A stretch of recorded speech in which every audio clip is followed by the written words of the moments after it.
Bismillahirrahmanirrahim. Assalamualaikum warahmatullahi wabarakatuh. Waalaikumsalam warahmatullahi wabarakatuh. Selamat pagi teman-teman.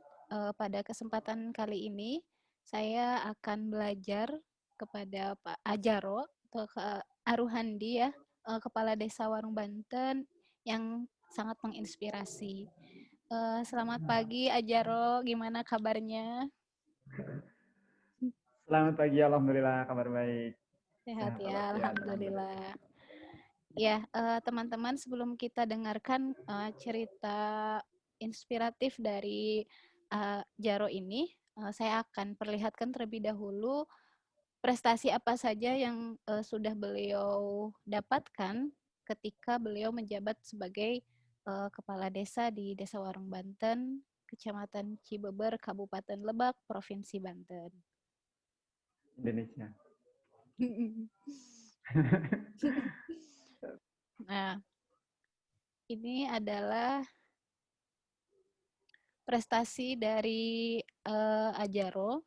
Jadi beliau ini mendapatkan penghargaan dari Bupati Lebak ya atas dedikasinya sebagai pegiat kampung literasi di Kecamatan Cibeber. Kemudian ada penghargaan dari Ikatan Penerbit Indonesia Pengurus Daerah Banten atas jasa serta dedikasinya dalam membangun masyarakat literasi di Provinsi Banten tahun 2017.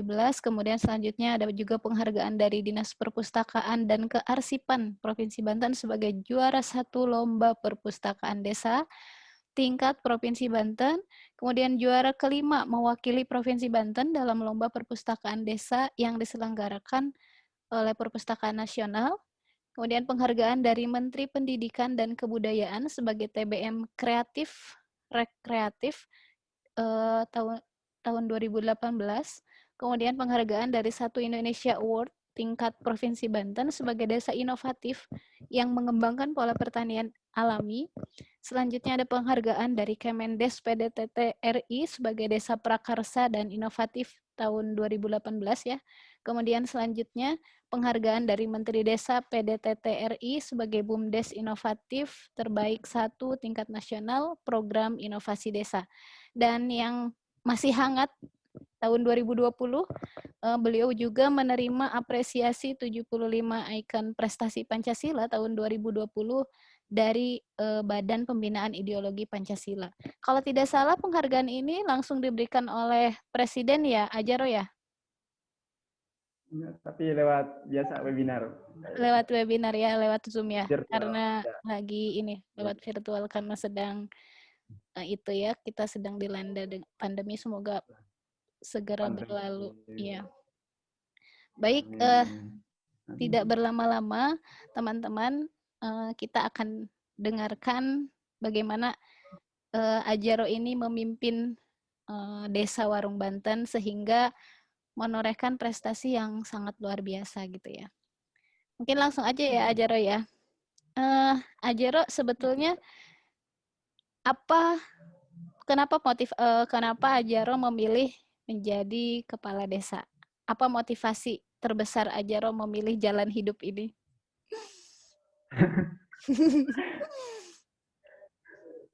Jadi sebelumnya saya ucapkan terima kasih banyak ya udah diberikan kesempatan untuk ya istilahnya dipercaya ya untuk berbagi cerita, karena mungkin ya sebenarnya kalau diceritain juga ya biasa saja sih sebenarnya gitu ya, biasa saja, tapi mudah-mudahan ini akan ada manfaatnya walaupun hanya sedikit gitu kan, kita saling memotivasi lah istilahnya. Betul. Nah, insya Allah pertama menjadi kepala desa Warung Banten itu ya pada tahun 2015 akhir, berarti bulan Agustus. Dan insya Allah itu sampai tahun 2021 ya akhir Agustus. Jadi kurang lebih lah sekarang beberapa bulan lagi. Jadi udah mau lengser nih. Nggak tahu nanti terlemparnya ke arah mana, nggak tahu juga. Siap 2 periode. Nah, atau satu periode. Pindah lagi. Nah, terkait dengan keberadaan di desa hari ini, artinya menjadi kepala desa hari ini, sebenarnya tidak pernah terimpikan gitu untuk menjadi kepala desa. Bahkan bukan satu cita-cita, bukan satu keinginan. Dari awal itu tidak ada keinginan untuk menjadi kepala desa sebenarnya. Ya, tetapi ada satu keinginan besar, itu tidak istilahnya tidak harus jadi kepala desa gitu. Dalam setiap doa itu ya selalu berdoa bahwa bagaimana caranya kita menjadi manusia yang bisa bermanfaat gitu, di mana saja berada gitu. Itu sih yang selalu diinikan, itu disampaikan dalam doa. Nah, sehingga ketika suatu hari gitu ya, pas waktu itu, sementara dalam hati itu ya cita-citanya sebenarnya A gitu ya, dalam hati itu. Artinya bukan untuk menjadi kepala desa awalnya itu.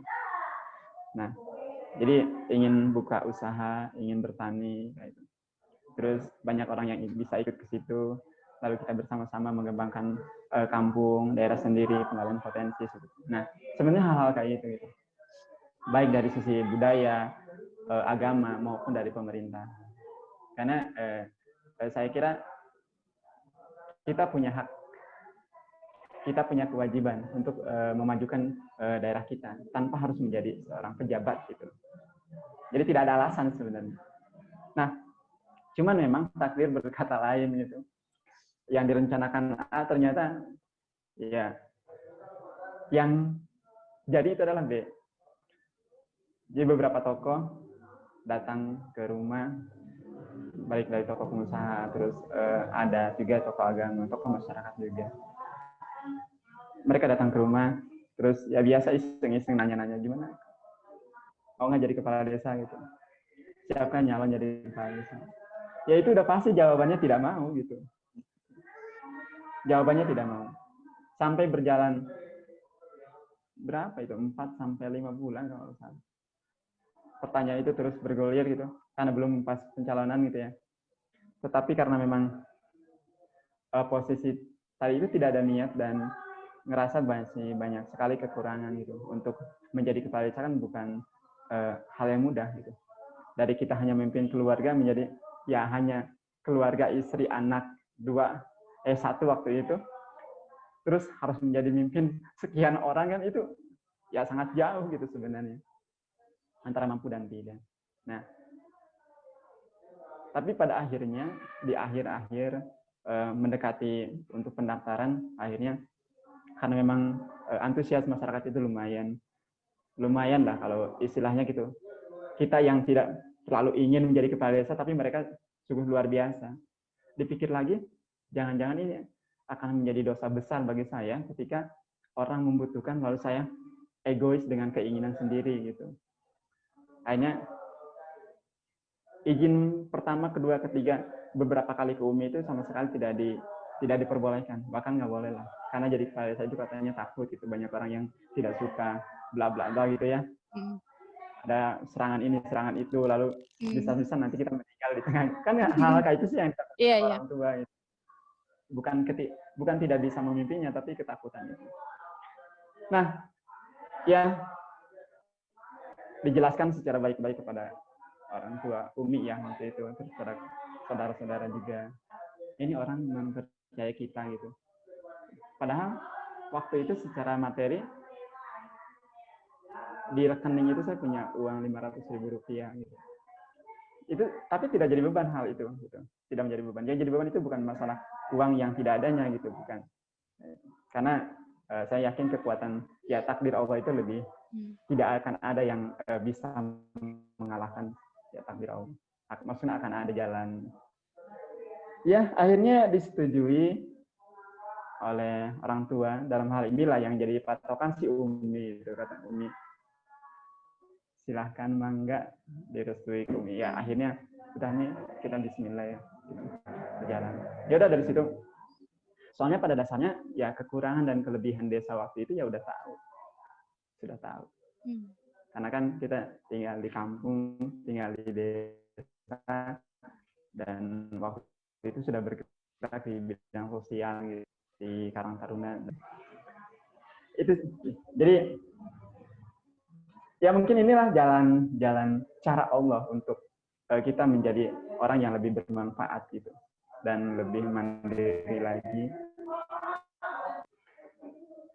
Ya itu. Ya. Jadi motivasinya sebenarnya itu. Jadi untuk belajar ya, Ayah. Aku Ya. ya nih. Ya, Ajaro kalau tidak salah kemarin sempat baca di salah satu media, Ajaro pernah mau putus sekolah dan sampai numpang hidup di musola seperti itu. Ajaro gimana ceritanya?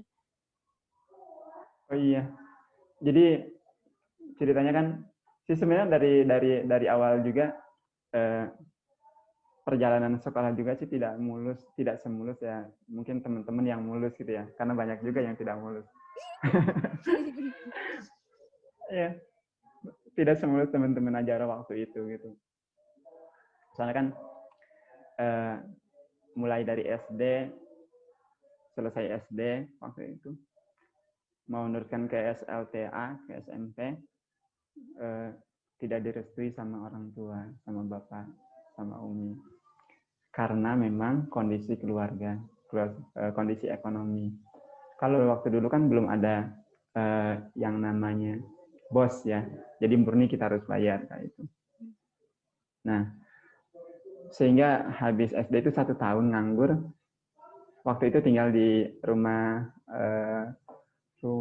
UA di Ciputer. Di rumah UA tinggal waktu itu.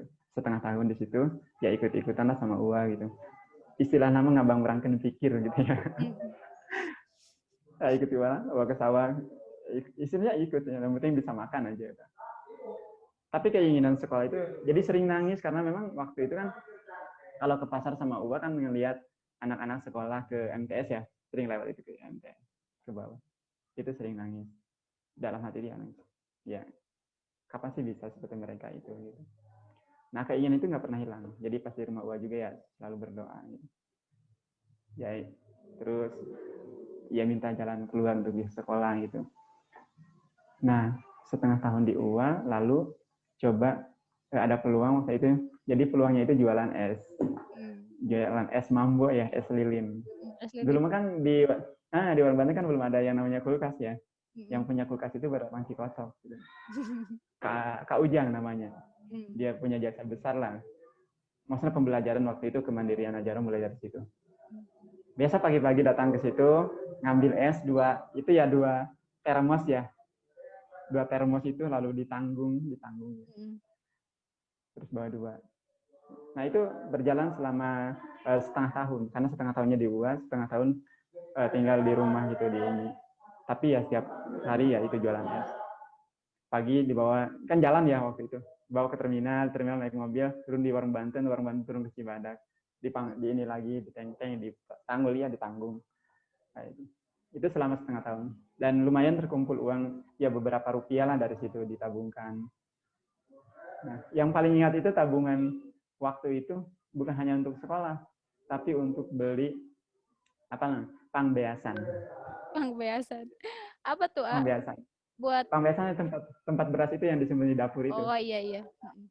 Oh ya, sama Umi dibeli itu. Nah itu ya istilahnya sih waktu itu ya lumayan lah, jajan itu udah nggak minta ke orang tua gitu ya. Nah ketika pas jualan itu ada sekolah SMP 5 yang sekarang SMP 5.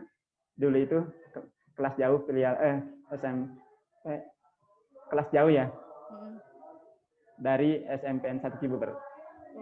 Dulunya. Jadi buka kelas jauh. Nah, teman-teman kan pada masuk ya, ada 11 orang waktu itu.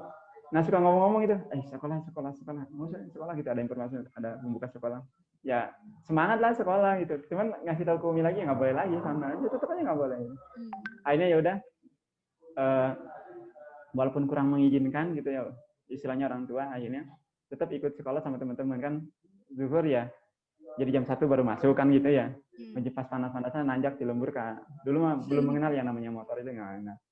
Jalan kaki. Ya udah masuk berjalan, dan disitulah mulai orang tua dari tidak boleh akhirnya istilahnya nantang gitu. Karena kita kan benar-benar ya belajarnya itu ajar benar-benar belajarnya karena ingin membuktikan kepada orang tua bahwa ini benar-benar gitu. Ya istilahnya belajar istilahnya sekolah itu untuk belajar bukan untuk main. Jadi tidak juara 1 waktu itu nih. Karena memang cuma 11 orang. Selalu Hampir juara bisa ya. dikatakan iya selalu juara 1. Iya. Paling rendahnya juara 11 mereka. Karena kan 11. Karena cuma 11 orang. 11 orang. Ya, berjalan ya dapat bantuan dari sekolah juga. Nah, ditantang sama Umi, sama Bapak. Sok atuh aya nama rek sekolah mah ka mana ge gitu. Meneruskan hati ya, meneruskan sekolah kemanapun. Yang penting mah tadi itu jujur dan benar. Cuma 2 kata itu yang masih ingat sampai hari ini. Jujur dan benar ya. Jujur dan benar sih, bahasanya sih jujur dan benar gitu. Jujur dan benar. Karena benar itu belum tentu jujur. Harus sepaket. Sepaket ya. Benar. Nah, ada beasiswa, akhirnya ikut di SMAN 1 Cibubur. Nah, pas di SMAN 1 Cibubur, kan teman-teman pada ngekos ya. Yang tidak ngekos, mereka punya motor gitu. Kan itu begitu ya kalau udah SMA. Yeah. Juga mulai mikir nih, harus di mana gitu. Maksudnya ngekos kan tidak mungkin. Berarti mengeluarkan biaya yang menurut Aci, biaya yang menghambur-hamburkan uang nggak jelas lah gitu kalau ngekos itu. Pemikiran waktu itu. Akhirnya rutin itu nih. Sholat biasanya beres sekolah itu rutin. Sholat zuhur itu kalau tidak di warung kadu pasti di musola Cikarokrok, itu udah rutin. Pokoknya warung kadu, musola Cikarokrok, warung kadu kan ada ya musola yang pinggir jalan itu. Yeah. Itu rutin di situ sholat zuhur. Nah pas sholat di Cikarokrok ada seorang ustadz yang nyapa lah itu, sekolahnya di mana gitu, rumahnya di mana gitu. Ya cerita lah. Sekolahnya di SMA, terus rumah kadang-kadang kan sore kita nunggu mobil ya begitu ya. Sambil nunggu mobil kan di situ ya, nunggu mobil. Ya, mungkin ada ya si Ustaz itu semakin sholat lagi terus nanya lagi. Malah nawarin, katanya udah kalau nggak ngekos mah di sini aja gitu. Ya di dia baik gitu. Kita gimana? Kan di sini kan nggak ada kamar ya, waktu itu kan nggak ada kamar. Itu cuma musola aja gitu. Emang boleh Ustaz gitu, kita tidur di sini gitu. Ya, iya kan silakan gitu. Tidur sini. Kegiatannya seadanya di sini aja gitu. Ini mah bukan pesantren, bukan apa gitu ya. Yang penting bisa tidur aja katanya gitu. Kan ke sekolah tinggal naik ke atas gitu kan gitu. Ya udah, tahu ke Umi gitu ya. Itu daripada Umi biasa menghambur, istilahnya ngongkosan gitu ya. Ngasih ongkos misalkan 2.000, 1.000, 2.000 buat tiap hari, ya pilihannya itu dah. Udah nginep lah di musola gitu. Ya selesai. Setelah di musola berjalan itu selama 3 tahun berarti sampai selesai. Ya selama 3 tahun itu di musola ya? Musola ya. Itu cari makannya kayak gimana? Seadanya masak sendiri itu. Kalau ada ya makan gitu. Kalau tidak ada ya gampang sih ya tinggal puasa gitu. Lagian kan secara penguatan, secara rohani kan itu kuat ya. Kalau di situ. Ya istilahnya mah kita tahajud duha itu ya udah jadi rutinitas gitu nih sih. Masya Allah, ya. Istilahnya kan kayak itu. Karena memang kita tidur di situ kan. Iya. Makan di situ. Terus kenapa sih baik ya sampai hari ini itu nganggap biasa saja. Tidak ada sesuatu yang ini betapa rumitnya hidup hari ini gitu. Ya tidak gitu. Karena pernah merasakan yang lebih rumit gitu ya. Yang rumit itu udah pernah merasakan yang lebih rumit. Ya istilahnya sih bukan sombong gitu. Ya karena udah biasa gitu. Kenapa hari ini ketika jadi kepala desa harus cuma begini ya? Nah, sampai selesai di akhir naik ke kelas 3. Waktu itu saya pernah juara 1, pernah juara 3, 2, 1 seperti itulah di SMA itu. Di amanahnya jadi ketua OSIS juga ya, terus jadi pradana juga di Pramuka. Nah, setelah itu waktu sih awal-awal masuk ke SMA mulai mikir sih, kenapa sih anak-anak itu kok bisa ngomong di depan gitu? Itu pertanyaan besar sebenarnya. Nah, mulai mendekati Pak Bambang gitu. Pak, saya pengen ngobrol sih seperti mereka itu bisa ngomong di depan sih gimana caranya gitu. Karena kan sekolah kan kita suka di SMP filial kelas jauh itu ya kurang tahu yang namanya organisasi kan kita nggak paham gitu. Iya, iya. Tahun pertama belajar, tahun kedua udah mulai menguasai artinya kelas dan mulai belajar terus dan menjadi ketua OSIS. Cuman waktu itu ada rasa putus asa sebenarnya ketika masuk ke kelas 3 SMA. Bapak sakit pas masuk kelas 3. Waktu itu juara 1. Gitu ya, ranking 1. Nah, itu sampai 7 bulan Bapak sakit, 7 bulan meninggal. Berarti masuk kelas 1 itu Bapak mulai sakit, pas 7 bulan setelah itu Bapak meninggal. Nah, disitulah mulai, dari awal kita kan sekolah itu sebenarnya bukan tahu untuk pribadi gitu, untuk jadi apa enggak. Cuma ingin membuktikan kepada orang tua gitu. Kita dari masyarakat yang kurang mampu, Pak nih, anakmu bisa membuktikan gitu maksudnya. Iya. Bahwa kan Umi itu sering diledek sama tetangga gitu. Adalah yang suka ngeledek, ngapain sih itu anak di sekolah lain, nanti bisa ngejual sawah, ngejual kebun, yang kayak itulah. Kebun nggak punya, sawah nggak punya, kan mau ngejual apa nanti buat sekolah. Jadi Umi sering nangis karena ada bahasa-bahasa itu gitu. Makanya Mi, ya udahlah nggak usah didengarkan. Bismillah, nanti pasti ada rezekinya. Nah, Bapak meninggal, mulai dari situ nih nggak mau belajar. Sama sekali nggak mau belajar. Sama sekali nggak mau belajar. Makanya ke guru ngaji juga, ke Pak Ustadz almarhum ya. Ustadz Yusril ya almarhum. Nah, minta ini Pak Ustadz, boleh minta doa nggak? Doa apa ya? Doa supaya tetap tenang gitu. Jadi dalam misi soal ujian bisa tenang gitu. Jadi saya nggak harus misalkan lulus, nggak apa-apa lah, yang penting saya bisa tenang gitu. Artinya sudah tidak jadi prioritas sekolah itu. Yeah. Yang penting bisa tenang untuk menjalani. Karena kata waktu itu ya mau ngebuktikan ke siapa gitu maksudnya. Umi ada memang, tapi Bapak tidak ada yang selalu terus mendampingi, terus memotivasi gitu kan. Artinya ya nggak ada sih yang bisa dibanggakan gitu waktu itu. Sekolah cuma sampai di situ, terus Bapak meninggal, udahlah selesai gitu. Yang penting Ustaz memberikan satu doa waktu itu. Udah ini tiap malam baca gitu, baca doa ini. Jadi nggak pernah belajar nih, itu nggak pernah belajar. Itu aja baca doa itu, nggak pernah belajar. Jadi ya istilahnya sih doa, udah sholat malam wajib itu bacaan doa itu aja gitu. Ya hanya untuk mencari ketenangan. Ya akhirnya pas selesai waktu cita-cita waktu itu adalah sekolah ke Untirta. Itu mimpi A. Sekolah ke Untirta, mimpi A. Ngambil bahasa Inggris. Sempat waktu itu suka ikut di Pagondo. Ya, belajar itu.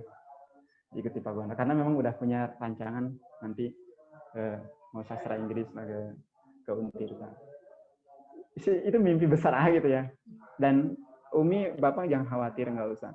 Tentang untuk biaya sekolah itu jangan khawatir. Intinya doakan cita-citanya itu yang kesini.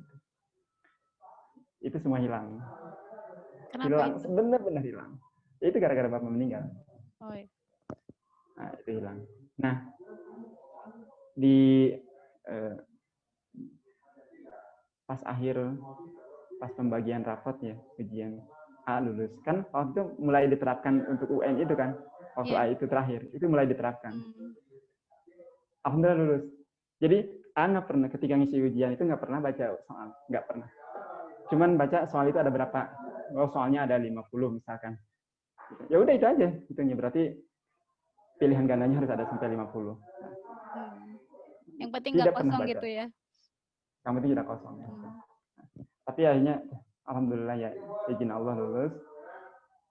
Cuman nggak ngambil rapot nggak diambil waktu itu juga karena turun sampai ya nih 8 besar dari 1 itu sampai 8 besar kebayangnya. Iya. 1 sampai 8 besar itu juga 8-nya bukan 8A tapi 8D apa Jadi bukan 8A lagi. Kan masih ada A, A-nya. 8A itu masih ada. 8A, 8B, 8C itu masih ada mereka itu.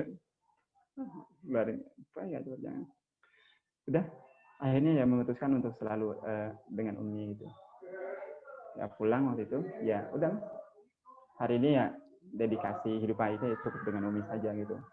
Karena kakak kan kerja di Bekasi itu, nggak ada siapa-siapa lagi yang dekat dengan Umi.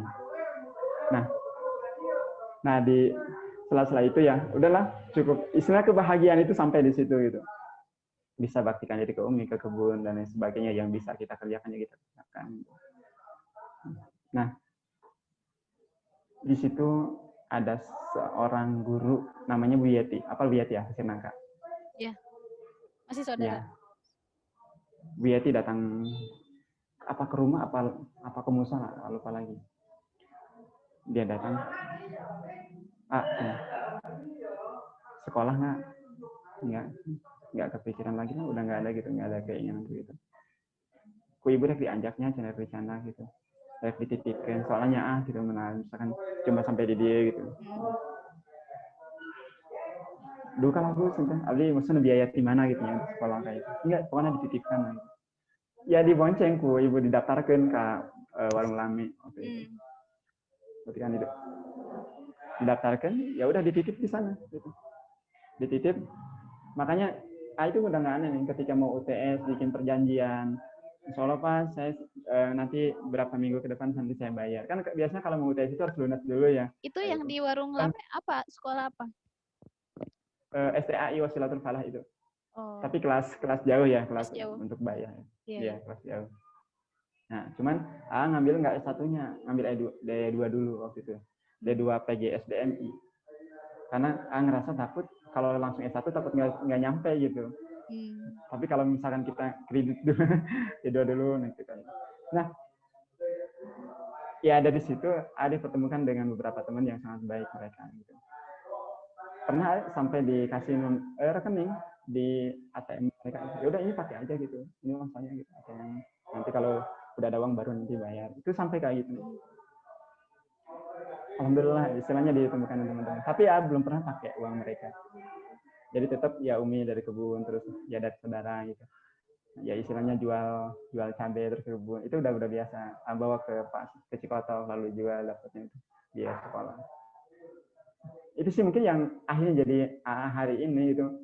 Kira sih dari apa sih yang diberikan sama orang tua kita kepada kita gitu. Karena apa yang kita makan dari kecil sampai hari ini itu sangat penting terhadap perkembangan anaknya gitu.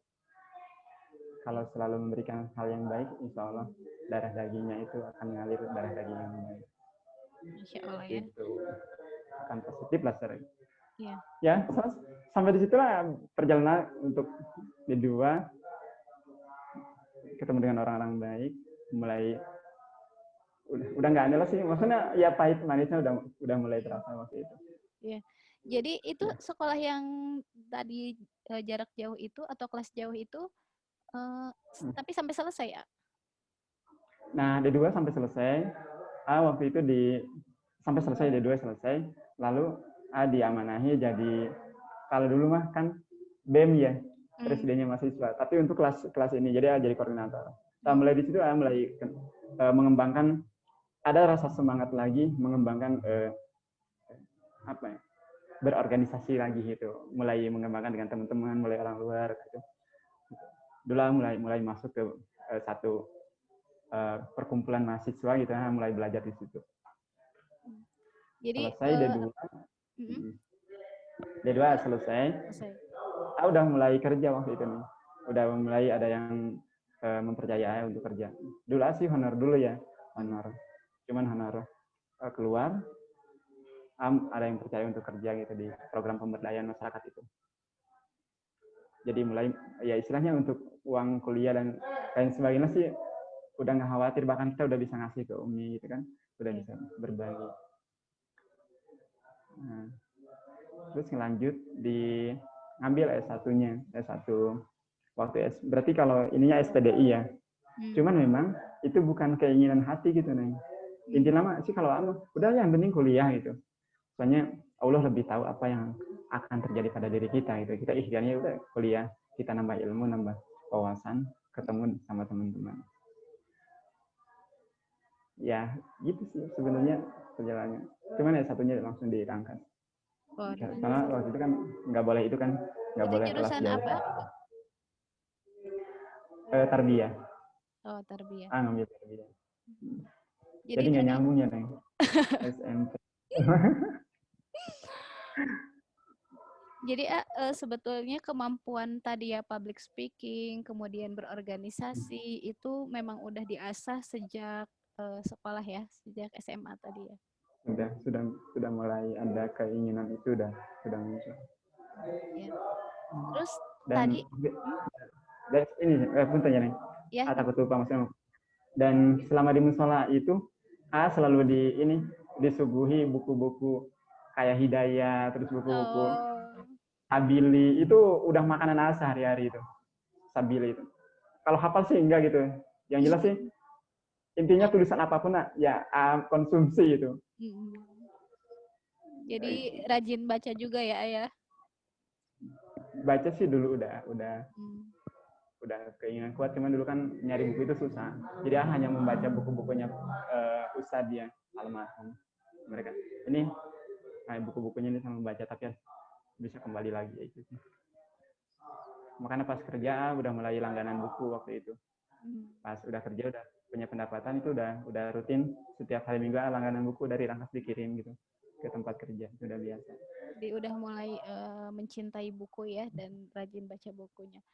Ini tadi terkait apa namanya penghargaan yang dapatkan itu kebanyakan kan terkait dengan gerakan literasi ya. Nah, bisa cerita gimana perjuangan membangun taman baca masyarakat ya di Desa Warung Banten dan perpustakaan desa sampai diapresiasi oleh pemerintah pusat gitu. Seperti apa perjuangannya?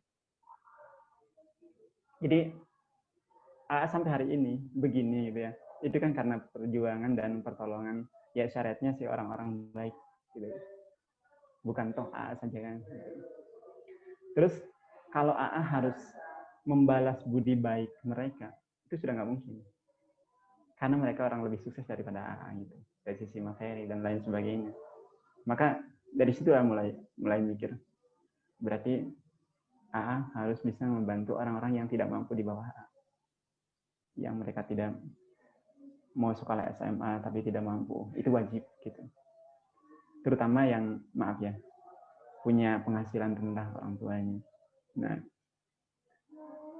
ingin sekali membuktikan pada orang tua mereka itu bahwa mereka yang kurang mampu ini anaknya bisa sekolah itu. Itu keinginan besar. Makanya dari menyisihkan sih dari hasil kerja itu ya selalu menyisihkan. Ini siapa yang harus bantu gitu. Si A, si B. Itu udah biasa. Dari awal udah biasa itu. Menyisihkan itu. Makanya itu kalau nanya berapa tabungannya itu nggak ada. Nah, dari awal ya. Nah, kekhawatirannya gitu ya memang dari awal itu. Istilahnya kekhawatiran tentang mau dibawa kemana ini generasi Warung Banten, generasi bangsa ini mau dibawa kemana. Di kita rame dengan gulundung gitu ya, tambang rakyat. Terus mereka senang dengan yang namanya penghasilan. Terus kan itu rasakan dulu.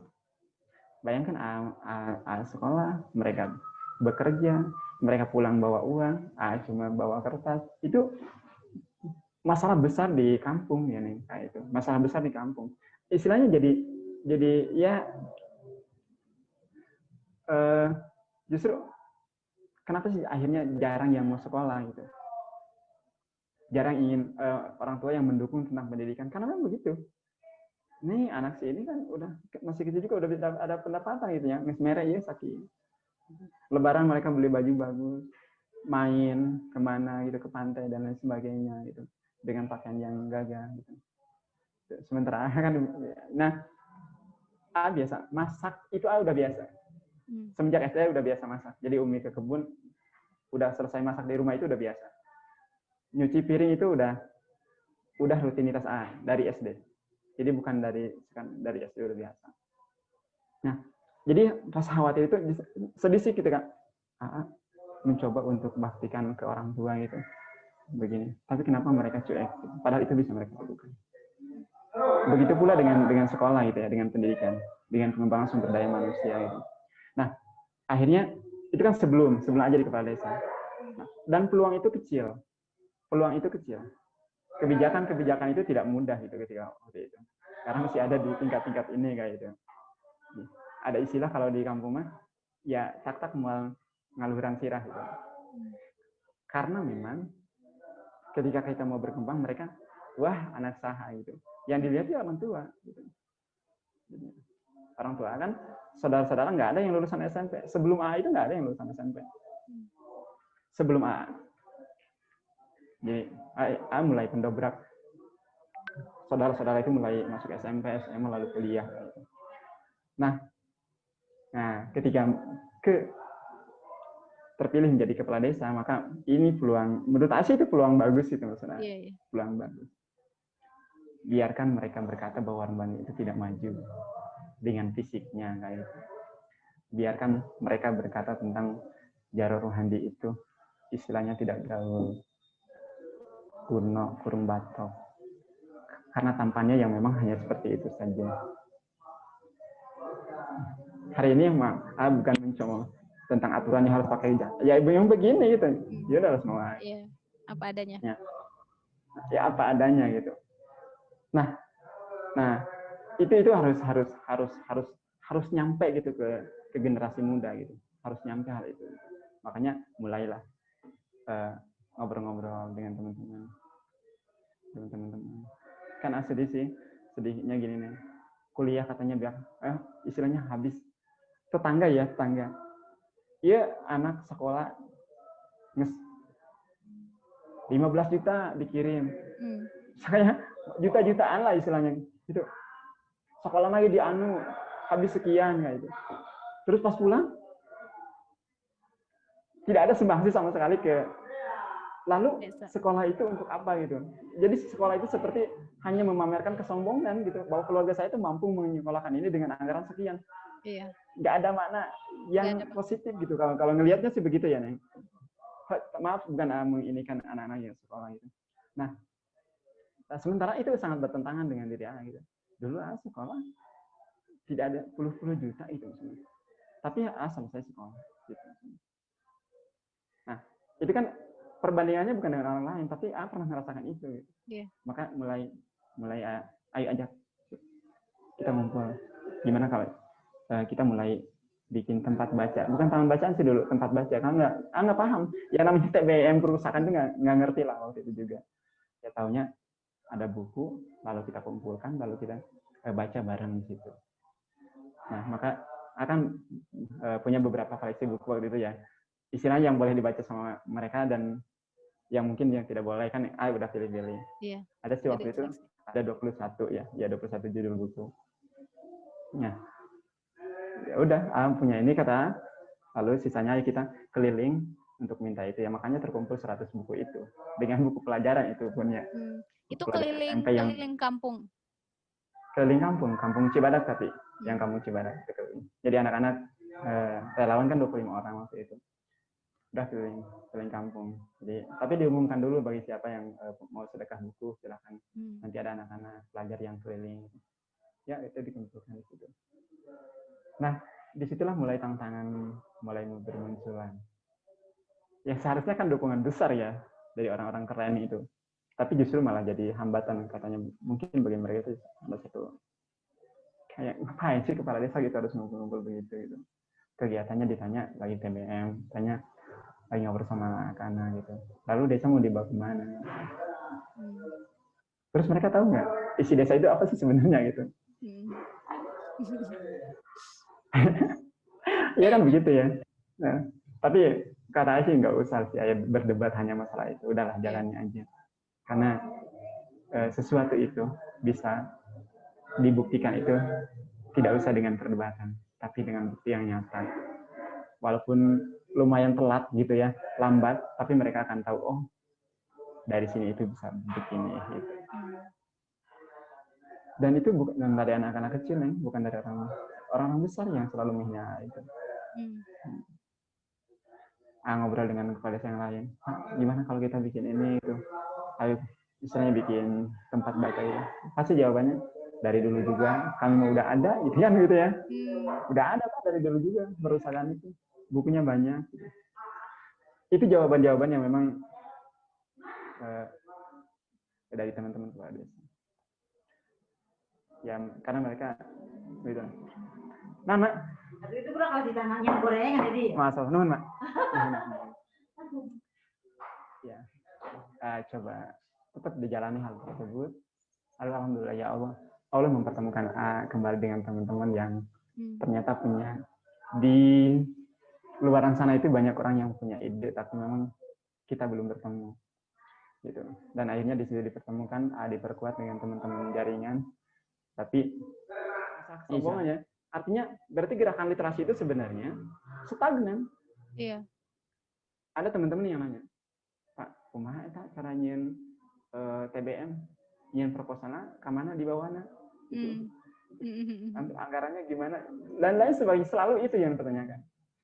Padahal Ajar sedang menyampaikan ke teman-teman relawan, jangan coba-coba bikin proposal hanya untuk bikin TBM. Intinya jangan hilangkan kesempatan kita untuk ibadah lah, istilahnya begitu. Seperti membangun masjid, semakin kita banyak minta keluar, semakin hilang ibadah kita itu. Artinya apa? Ini peluang kita untuk ibadah gitu. Untuk berdedikasi untuk bangsa gitu.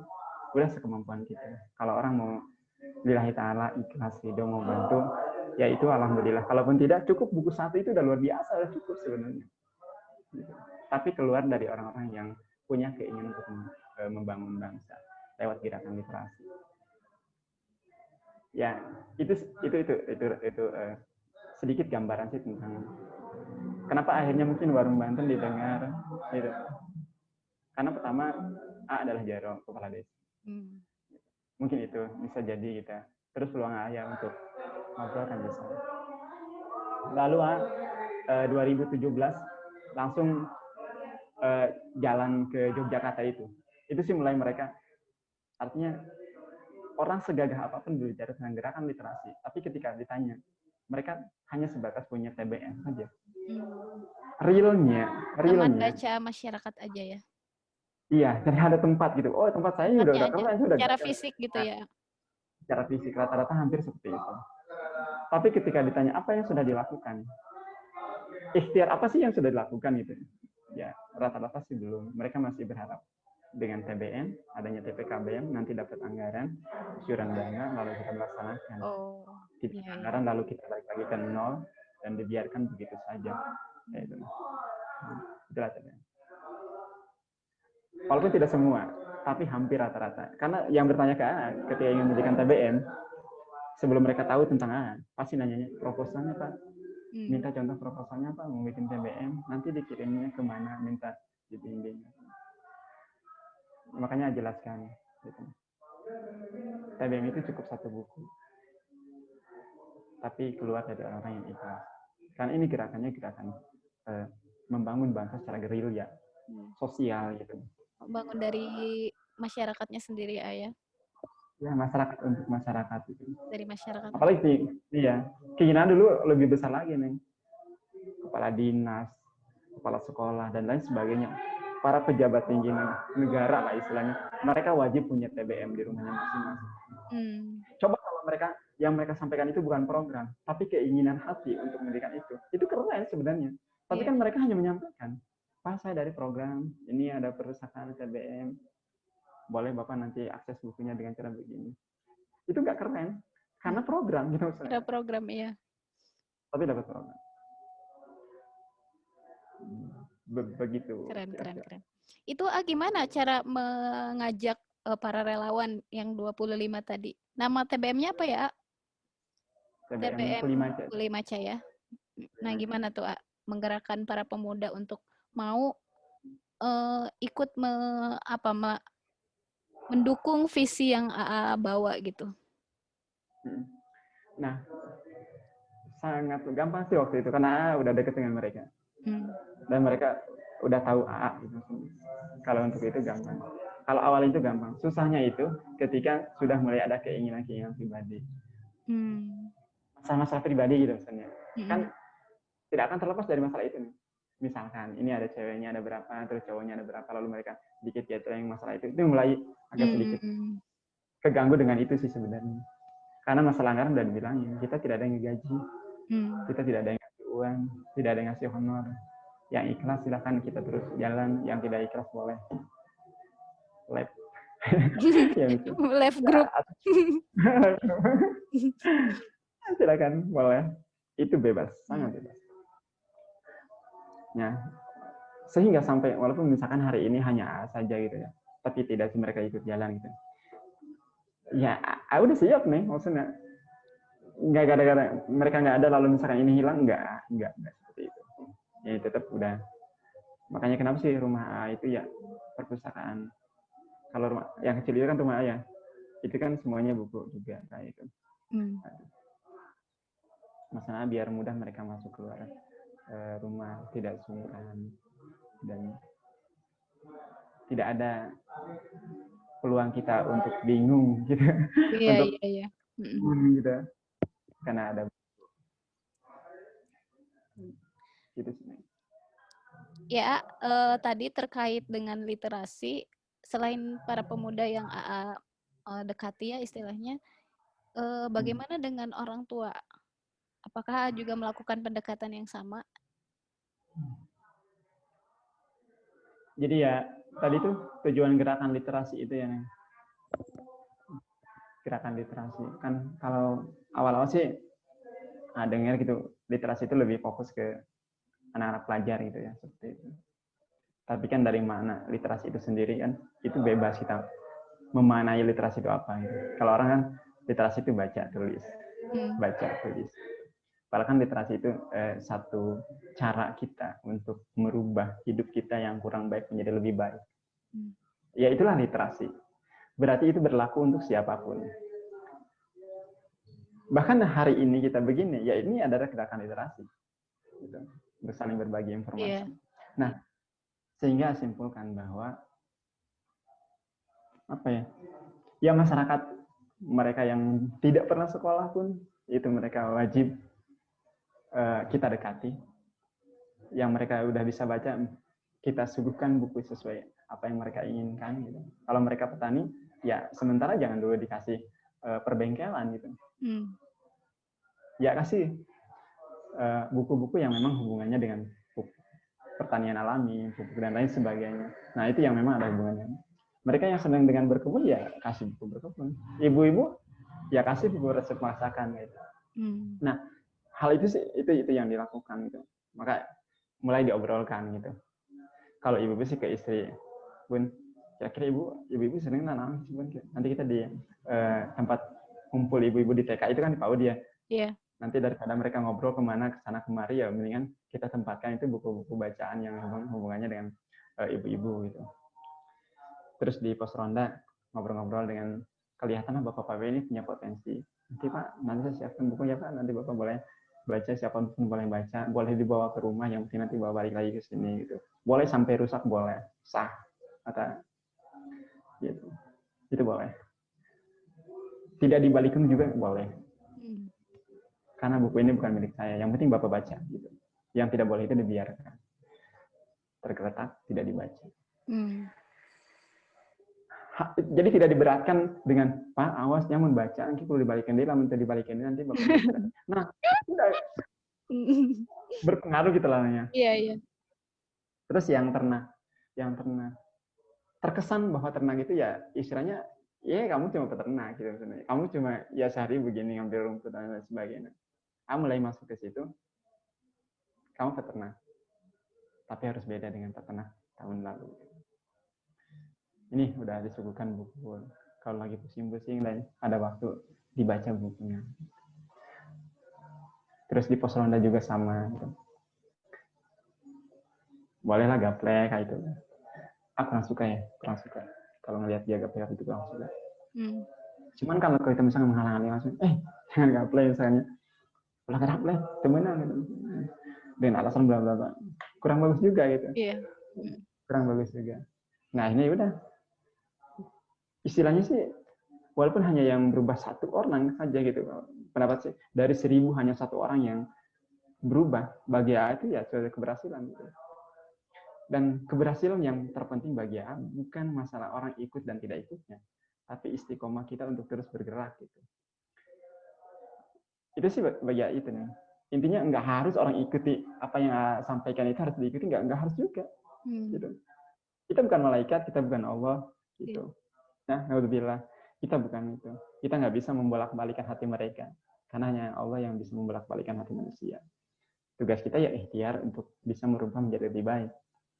Karena orang berubah, hari ini tidak berubah. Bisa saja bacaan hari ini itu akan merubah mereka itu sekian tahun ke depan. Ya, persis seperti nasihat orang tua ke anak gitu nih. Ulah mabok, ulah main HP baik, ulah main motor-motoran baik, kudu daek sekolah, kudu daek ngaji. Hari itu mereka mungkin masih tidak mendengarkan gitu. Ya, naon teh kumaha abdi mah gitu misalnya. Nggak anti sih nggak nurut. Tapi ketika orang tuanya sudah meninggal, itu yakin mereka berpikir. Coba kalau pas mau masak tidak bisa, mau ini nggak bisa, mau itu nggak bisa, nah itu. Ngaji pas mau nikahan, istilahnya suruh baca syahadat saja udah ngaco. Lalu apa yang diharapkan oleh seorang istilahnya keluarga nanti gitu. Nah itu akan merubah mereka. Mungkin mereka mulai berubah untuk berusaha menjadi bisa. Artinya nggak usah 6 tahun menjabat jadi kepala desa terus mendorong tentang gerakan literasi. Nggak penting juga harus hari ini berubah ke masyarakatnya gitu. Mungkin bisa saja kan nanti pas berikutnya mereka berubah. Artinya istiqomah itu penting. Gitu. Itu sih sebenarnya kuncinya bukan masalah berapa orang yang sudah berubah, enggak. Tapi sejauh mana kita masih bisa menjalankan ini. Iya. Gitu sih. Iya, itu ikhtiar-ikhtiar yang AA lakukan untuk membumikan buku ya, salah satunya. Ya. Jadi sudah ada secara fisik udah ada Taman Baca Masyarakat TBM Kulimaca ya. Terus ada apa lagi katanya di desa-desa tuh di pojok-pojok desa ada juga itunya apa namanya? Kayak rak-rak buku gitu. Atau seperti apa? Kalau secara fisik perubahannya ada kayak di pos kamling, terus di kayak tempat PAUD ya. Terus ada juga di kandang kambing juga sampai hari ini tetap masih ada. Di kandang kambing ada juga ya? Ada kandang luar kambing. biasa. Karena kan akan seneng gembala kambing sampai hari ini kan. Jadi orang nggak baca pun ini udah konsumsi akan selesai gitu. Tapi kan pada akhirnya orang cuman ada yang mereka malu baca dari kan itu, tapi ketika nggak ada mereka pinjam. Kan itu orang seperti itu gitu. Coba kalau misalkan buku disimpannya di tempat yang mewah, ditungguin sama penjaganya, pustakawan. Yang mereka nggak bakal mau masuk karena malu. Saya umur segini kok harus baca, malu lah gitu ya istilahnya nyari buku ini nanti. Saya bacanya buku ini kan. Tapi kalau dibiarkan begitu saja, akhirnya buku masih segitu hilang. Maksudnya. Tapi ketika tanya,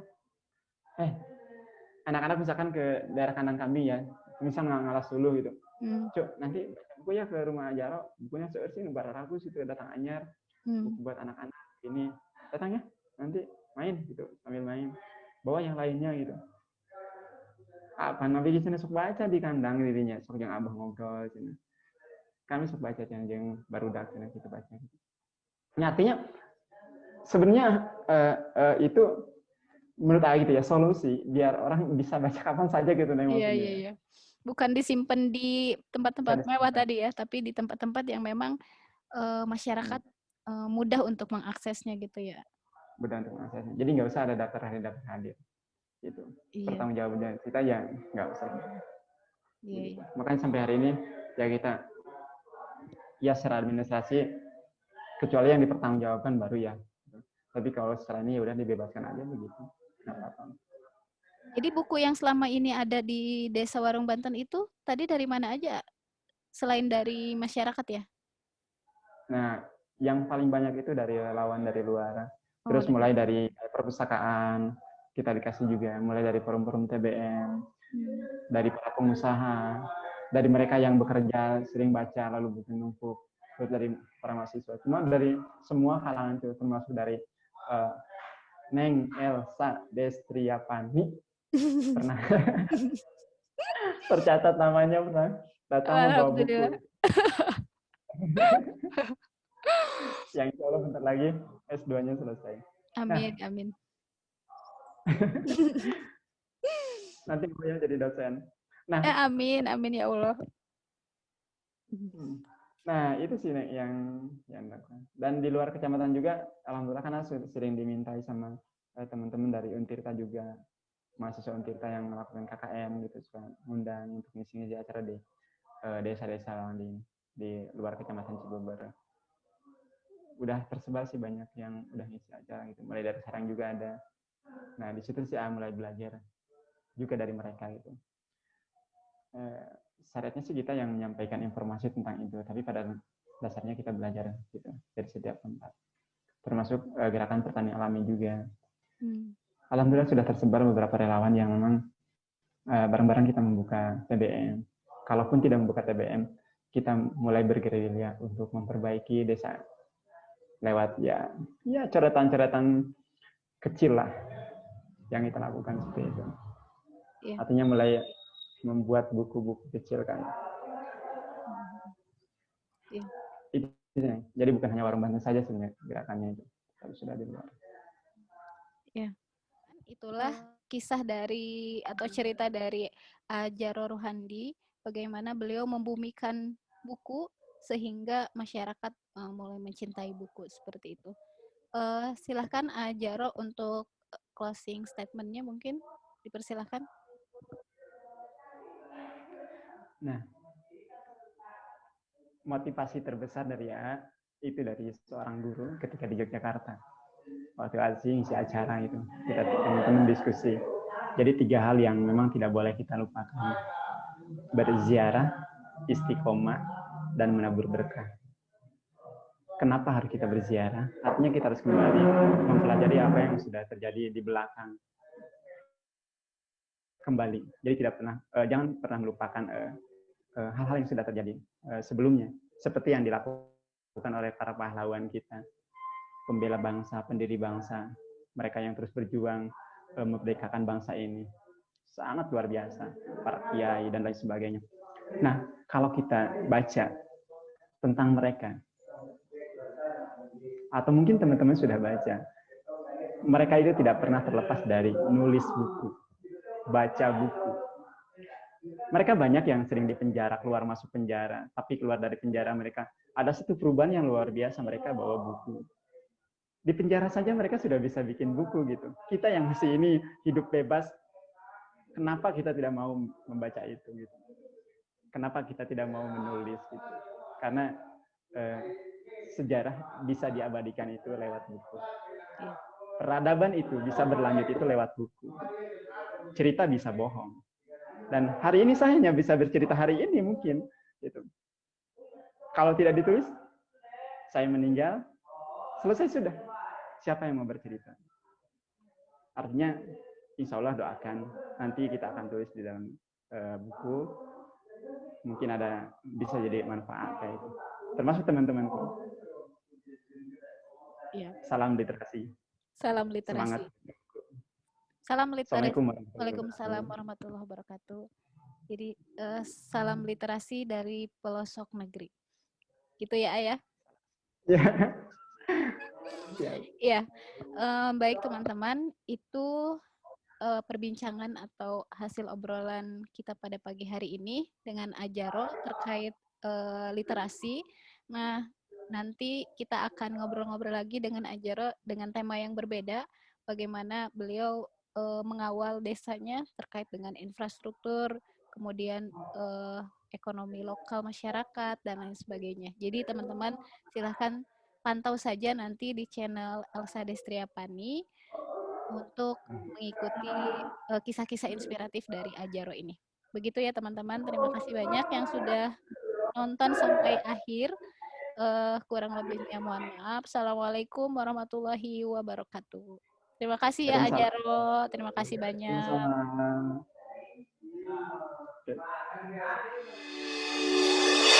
Oke.